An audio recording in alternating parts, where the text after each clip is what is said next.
Hi, welcome to this month's edition of Inspiring Individuals. With me today is Mr. Lai Chee Hoe, a CLP Book-prize winner and the founding partner of Chee Hoe Associates. He also specializes in both civil and corporate litigation and provides corporate advisory works and advises corporates on preemptive actions. He's one of the sought-after speakers providing training and talks. So, thank you for coming here today. Yes. Hi, Joseph. Welcome to StarProperty. Thank you for inviting me. Before we start, perhaps you can tell us a little bit more about yourself.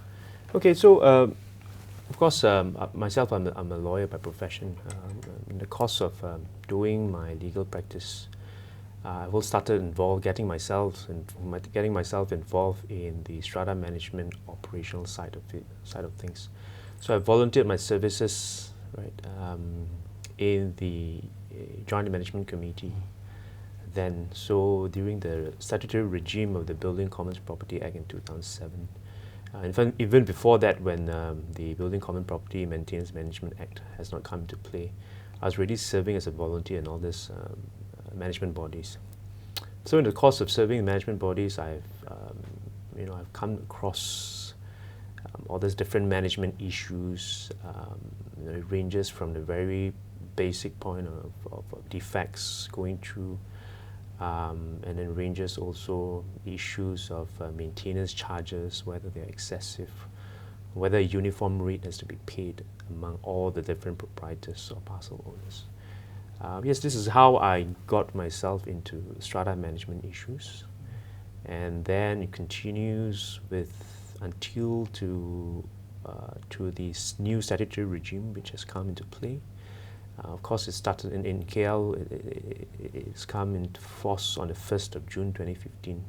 Then you have all these regulations coming out, strata management regulations 2015.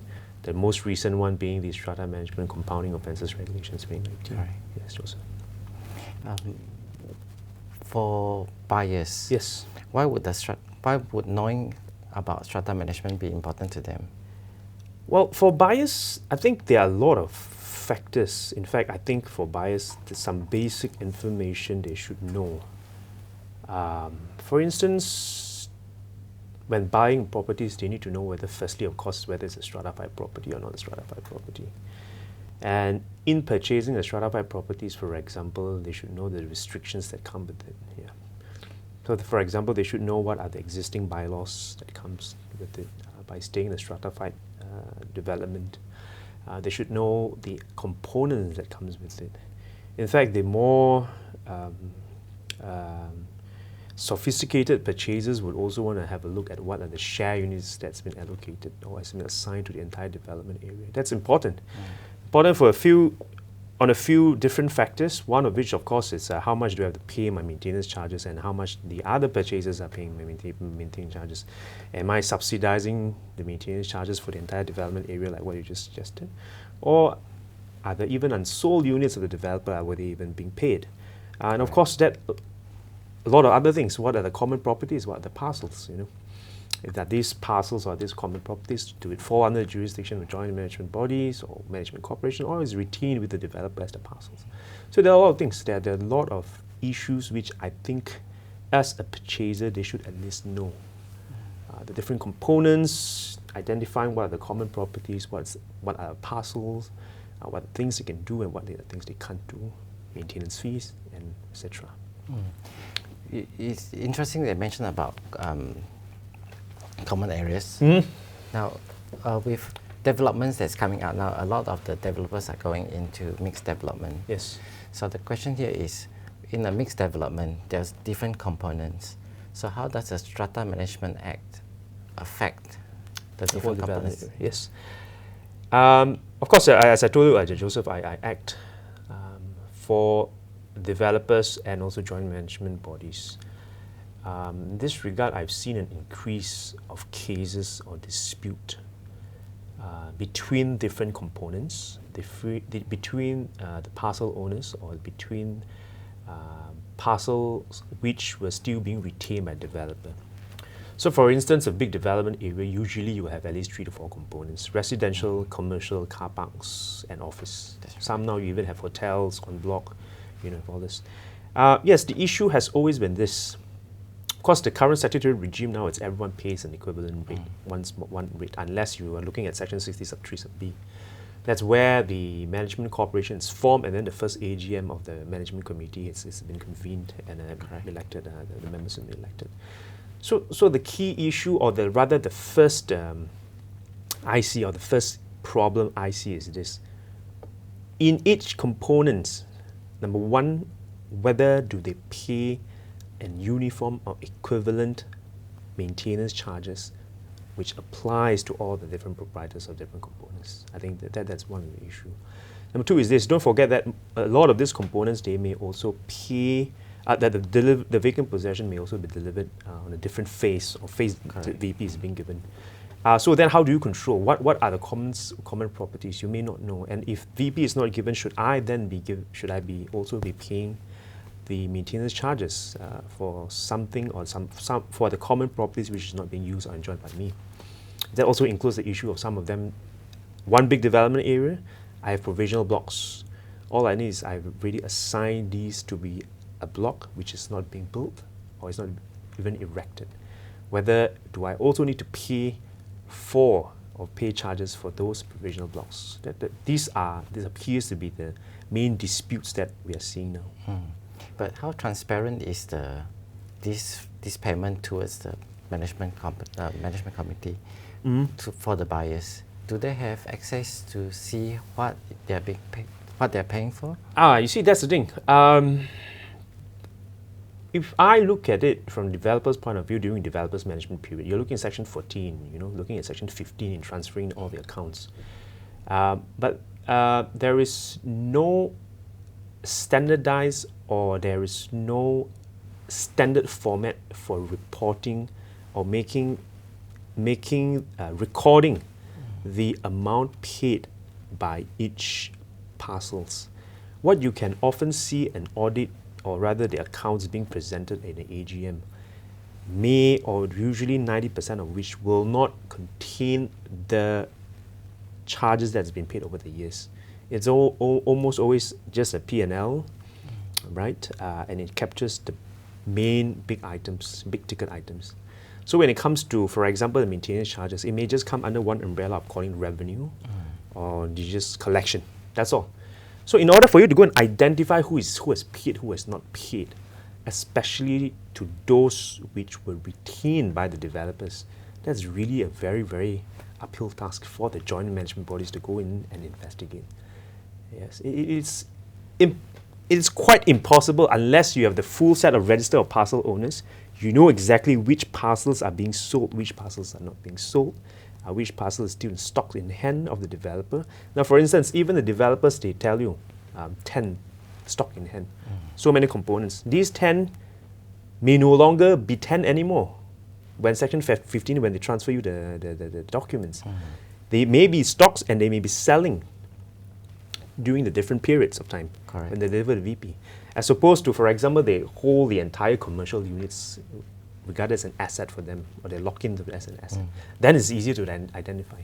So the question you asked me is a very valid question, which a lot of JMBs, which a lot of MCs also tried to do, and check whether the developers in holding and retaining these properties, do they then pay charges or contribute to a sinking fund, Joseph? So they can essentially hide certain things. Well, I wouldn't say hide, but there are a lot of creative ways in doing it. The accounts, especially when you talk about accounts, unless you really have access to the information and documents, otherwise it's very difficult for you to pinpoint which charges were not being paid out of which parcels. I see, but once it moves from the JMB stage into the MC, will the MC be aware of what's being paid and what's not being paid? Well, often then what happens is that after the developers transfer the documents and the audited accounts to the GMB, GMB will usually start off in zero rising, or rather they will just take a clean sheet from developer. Of course, what the section say is that the joint management body takes over the asset only from the joint management bodies. And of course, there's a lot of issues with the liabilities, whether they should remain in the book or what kind of liability should be taken over. So at that stage onwards, if you don't do the investigation works at the very initial JMB stage, it is very difficult, assuming MC comes in and form a few years thereafter. It is rather more difficult task for the MCs to come in and investigate by then, because things would have changed, parcels would have changed hands. I see. A lot more.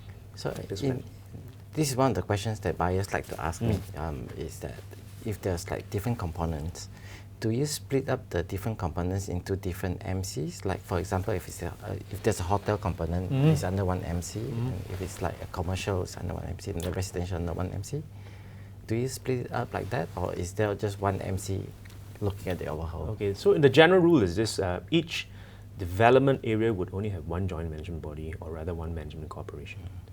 So you will only have one maintenance account and one sinking fund. Right? No matter how big your development area is, no matter how big your strata price scheme is. Of course, the exception is when can you establish a subsidiary management corporation. The first in Malaysia is, of course, One Mon Kiara.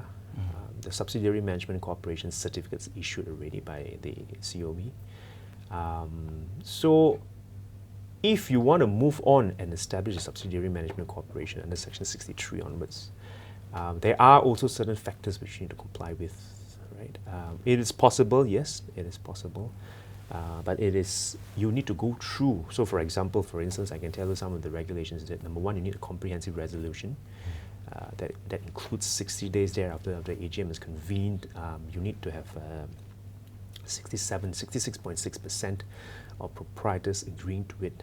I think before that also you need to form the MC, of course, that you need to form the MC.